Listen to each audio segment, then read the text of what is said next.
I hope also that the weather will improve now. I'm going to be brief, but before I start, I just want to share a short story. Total, uso naman ngayon yung Uber story. So, last Tuesday, nag-absent yung driver namin. So, my son has to go to school. My son is grade 1 in Ateneo, so he goes to school there. The school starts at 12 noon. So, he has to leave the house around 10 para meron allowance in case something happens to be able to get there. So sabi ko, no problem, I'll just get you an Uber. So, I called an Uber and then they left the house 10 o'clock. And then, this is first time to do this, no? And it's my first time to put him in an Uber without me, and then he was with his yaya. So, papunta doon, this was Tuesday, they left at 10 o'clock, and then, so they have to pass C5. And by the time they got to the bridge, nakita ko dun sa phone ko, tumigil yung Uber. Tapos mamaya, after a few minutes, nag-text yung yaya niya, sir, tawag po kayo kasi si William gusto natatakot. So, pakitawagan niyo. So, I called him, and then he told me there was an accident in front of them. So, I think you know what happened, no? This was Tuesday morning, 10 o'clock. There was a big pileup of cars in front of them. So, hindi sila makatawid. Then he was scared, no? Hindi ko nalaman yung buong kwento until after umuwi na yung yaya. Pero ito pala yung nangyari. So he was he was telling the yaya, sabi niya, I'm scared, I wanna go home. Because there was an accident in front, and then, there were people running around, and then there were cars, didn't know what to do. So he was scared. It was his first time in an Uber, no? So the driver of the Uber said, sabi niya, don't worry, you're 100% safe with me. I'll get you to your school. Sige mamaya, hihintay sila. Tagal.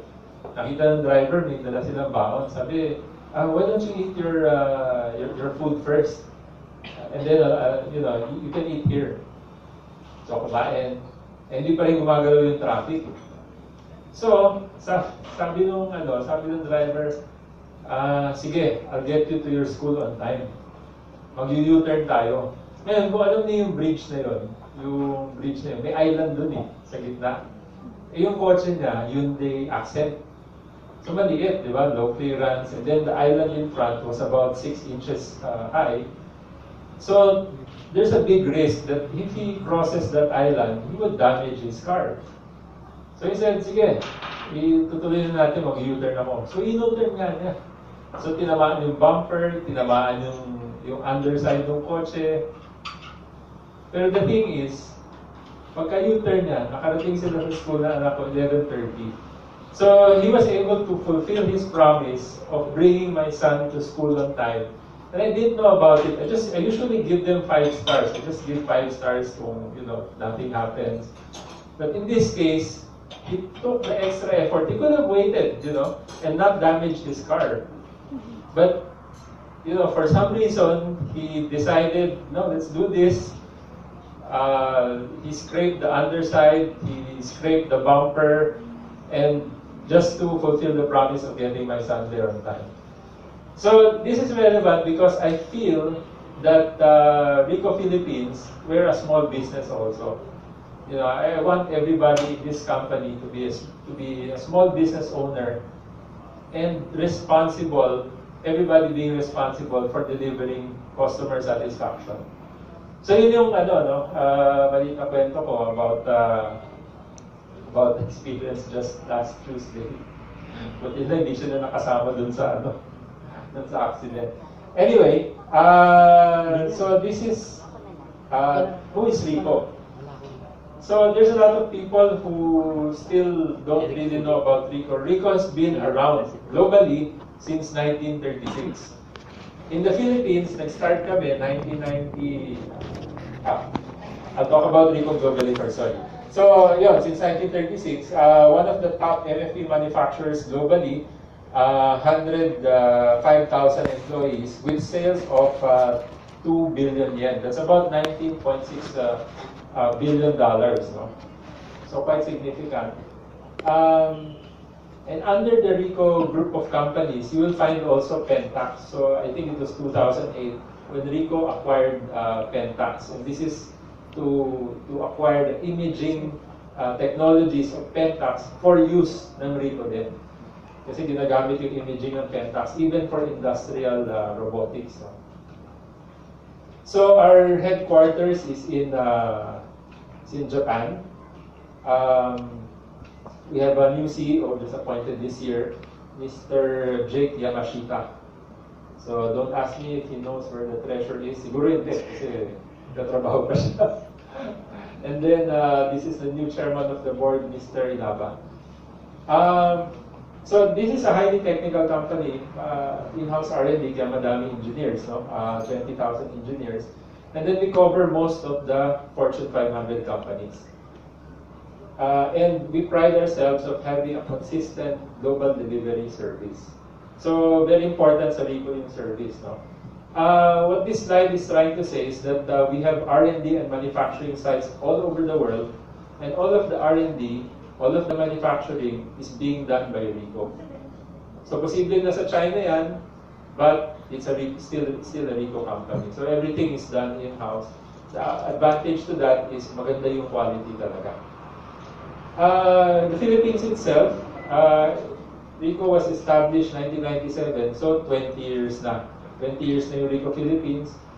This is the head office and the showroom. Then we have Calamba. There's a small showroom there. Then Cebu, we also have a big showroom there. Warehouse in Mandaluyong, 240 employees. And nationwide naman yung service and support natin through accredited service provider. So, it's there naman.